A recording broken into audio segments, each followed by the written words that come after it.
onde também há petróleo, mas onde é muito mais caro, é muito mais difícil produzir petróleo, essas fontes começaram a ganhar espaço. Eu chamo a atenção aqui no artigo, no caso do folheiro nos Estados Unidos. Só um parênteses, pessoal, folheiro é a tradução correta de shale. Quase sempre a tradução é xisto, mas xisto é outra coisa. Essa confusão é porque em inglês, oil shale é xisto, shale oil é folheiro. Ou seja, é só a palavra estar um do lado do outro. Então as pessoas provavelmente imaginaram que viram oil shale, imaginaram que seria a mesma coisa de shale oil. Não tem nada a ver. Uma é uma pedra que tu tem que queimar para fazer, e aí, a partir daí tu produz petróleo, que é o xisto. Ele não é economicamente viável, até hoje. E o outro, que é o folheiro, é quando tu perfura, é no subsolo, tu perfura uma pedra, tu dá um jeito de destruir um pouco essa pedra, a estrutura dela interna, e o petróleo que estava trancado, que ele não conseguia subir por meios convencionais, ele começa a fluir normalmente. Então, não tem nada a ver um com o outro, só que em inglês o nome é praticamente o mesmo. Além disso, as areias bituminosas no Canadá são as mais destacadas. Depois eu explico por que eu destaquei essas duas e não o pré-sal, por exemplo. E o que a gente observa é que há duas razões principais pelas quais, de maneira geral, essas fontes elas se tornaram tão acessíveis. Primeiro, fatores tecnológicos. Ao longo dos anos 2000 se descobriram uma série de inovações tecnológicas que permitiram que essas fontes fossem exploradas com mais facilidade. E, além disso, uma questão de preços e de custos.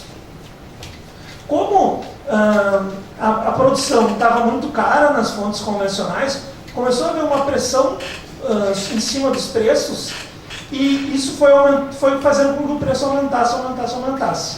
Com isso, esse petróleo nas fontes convencionais, que já se sabia que tinha, mas que era muito caro de ser extraído, ele não de uma hora para outra, mas de repente ele se tornou acessível. Porque, digamos assim, daqui a um pouco tinha um petróleo numa região que sabia que tinha, mas que ele era, digamos assim, o custo para tu explorar um barril seria, sei lá, $50. Se o preço do barril estava a 30, por óbvio não valia a pena produzir. Mas como o preço foi aumentando, passou muito desses 50, de 60, de 70, essas regiões que até então tinham um petróleo muito caro, isso deixou de ser realidade, o petróleo se tornou acessível.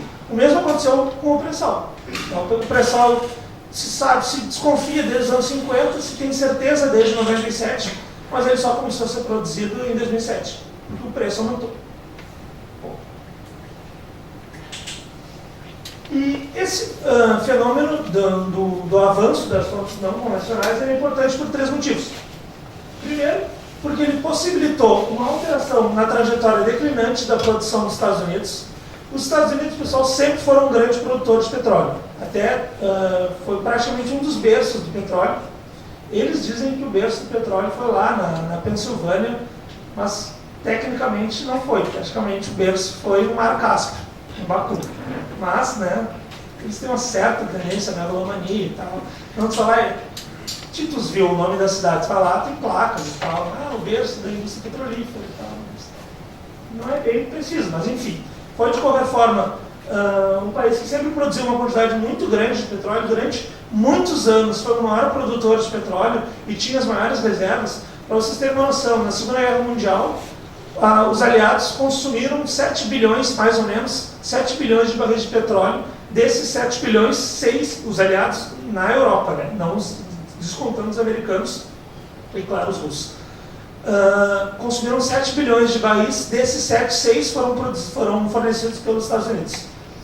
Ou seja, eles sempre tiveram uma produção muito grande, só que, pelo fato de a economia deles ser muito pujante e de eles terem uma população que tem uma tendência, um estilo de vida que consome muito petróleo, eles começaram a consumir todo o petróleo que eles produziam, e a produção começou a cair a partir dos anos 70. Quando a produção começou a cair a partir dos anos 70, a necessidade de importação foi crescendo, e chegou um ponto, e foi aumentando desde 83 até 2008 sem parar.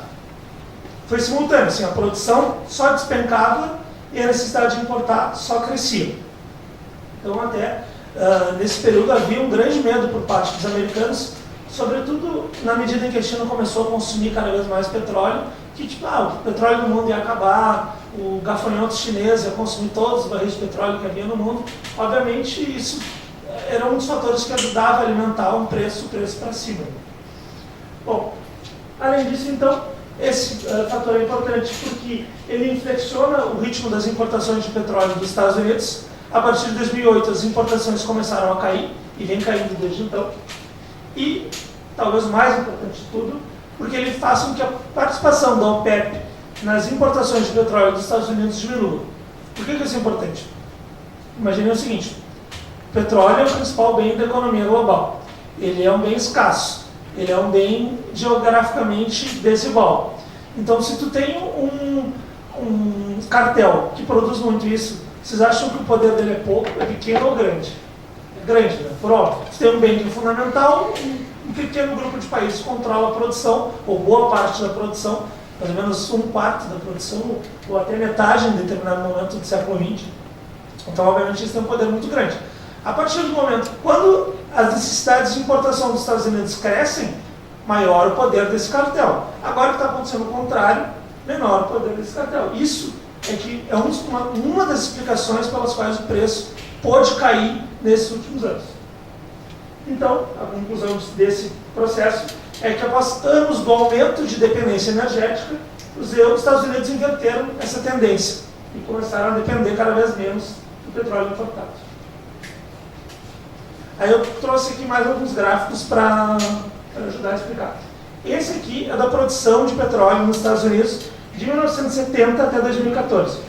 Eu juro que ela começou a cair em 1970, ela deu uma respirada no final dos anos 70 e início dos anos 80 e ela despencou.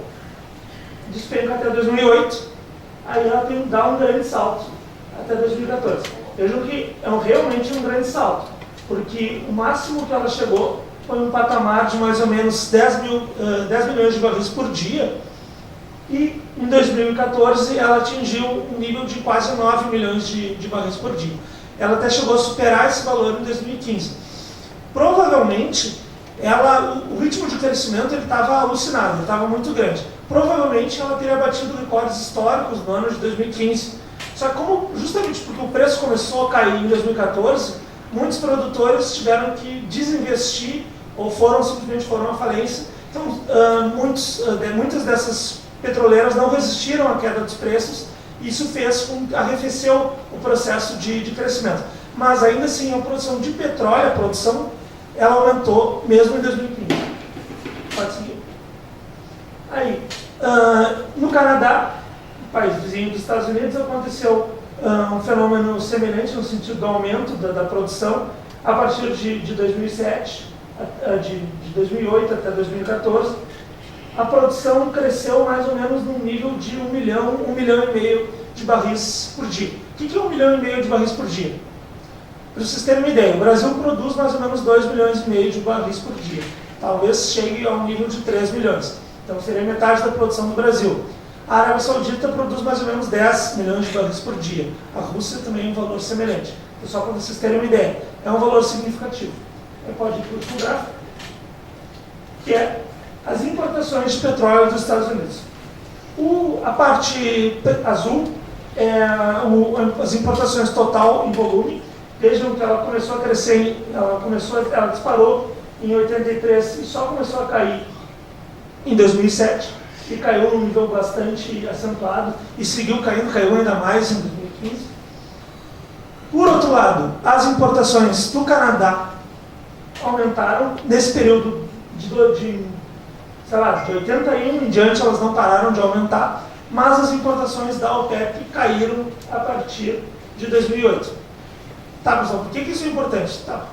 Se o bem é escasso, que diferença faz importar da OPEP ou importar do Canadá? Duas. Primeiro, que o Canadá é considerado um país confiável por parte dos Estados Unidos e dos americanos em geral. Não estou entrando no mérito aqui, mas essa é a percepção. Eles entendem que o Canadá não teria nenhum interesse em parar de vender petróleo para os Estados Unidos.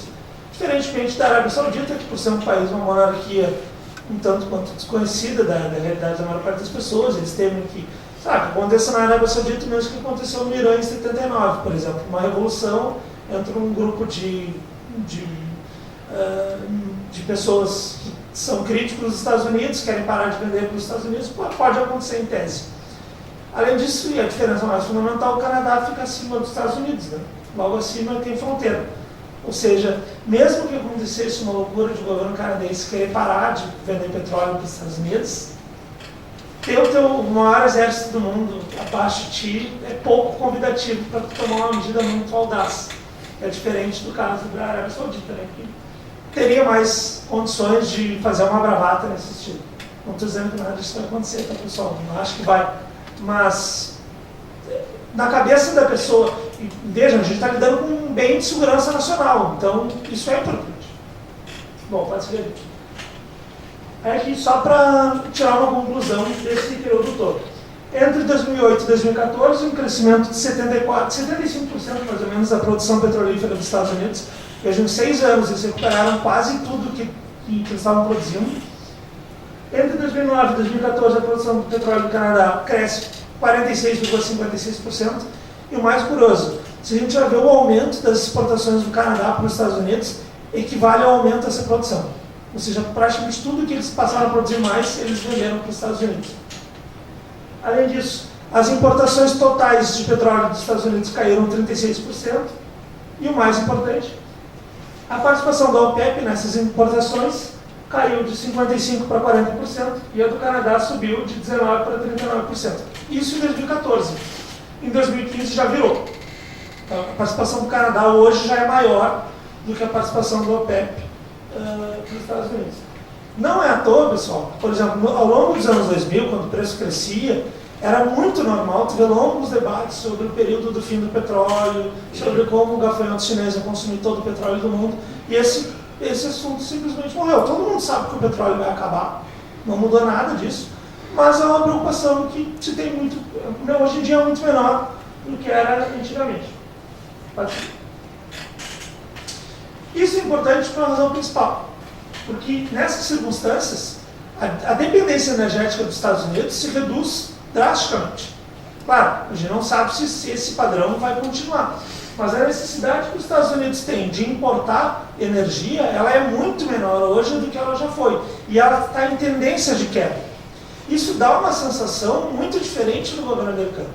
Vejam que as questões de segurança energética, elas ajudam a moldar a política externa dos Estados Unidos há muito tempo.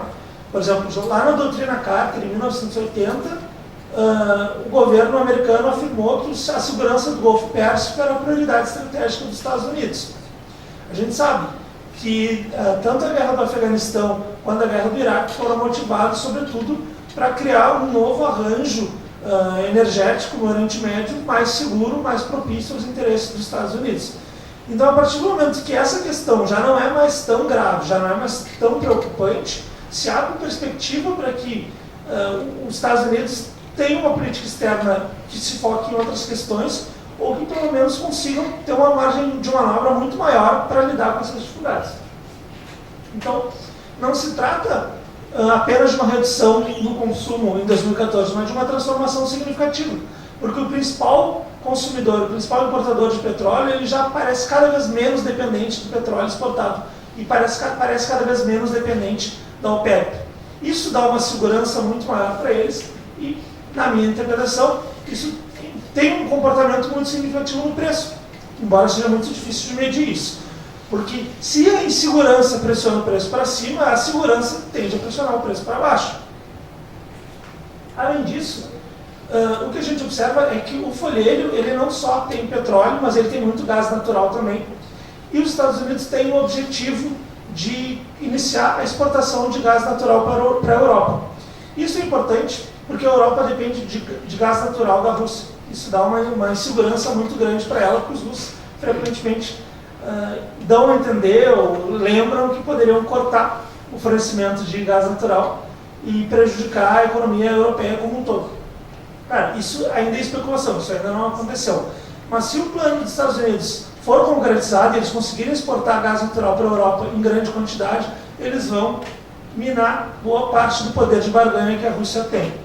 Então, se o poder da OPEP já está sendo diminuído pela diminuição das importações dos Estados Unidos, o poder da Rússia também se diminuiria em função da exportação de gás natural para a Europa. Mas isso ainda está num processo muito incipiente. Bom, Quando o preço começou a cair, então, além desse lado assim, da diminuição da demanda chinesa, o que se especulou foi que talvez se tratasse, na verdade, de uma grande manobra da Arábia Saudita para prejudicar alguns dos seus concorrentes ou rivais. Então, no primeiro momento, se falou que poderia ser uma manobra da Arábia Saudita em conjunto com os Estados Unidos para prejudicar o Irã e a Rússia, porque a Arábia Saudita tem uma rivalidade regional muito forte com o Irã e também tem um desentendimento muito significativo com a Rússia.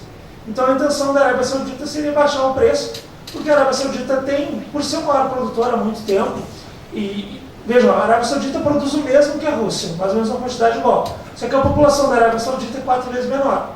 Ou seja, ela tem muito mais dinheiro à sua disposição, então ela consegue aceitar um preço de petróleo um pouco menor do que a Rússia e do que o Irã. Além disso, também foi aventada a possibilidade de que seria uma estratégia de dumping. A Arábia Saudita estaria forçando o preço para baixo para prejudicar os competidores, seja na Rússia, seja no Irã, seja nos Estados Unidos, nessas fontes não convencionais, para que eles quebrassem e ela tivesse uma fatia maior do mercado. Assim. De fato, essa teoria ela não é absurda, não é estapafúrdia, porque o governo saudita já falou que o preço do petróleo ele não pode permanecer muito alto. O ministro de petróleo da Arábia Saudita disse que o petróleo, a um nível de $100 o barril, é coisa do passado, nunca mais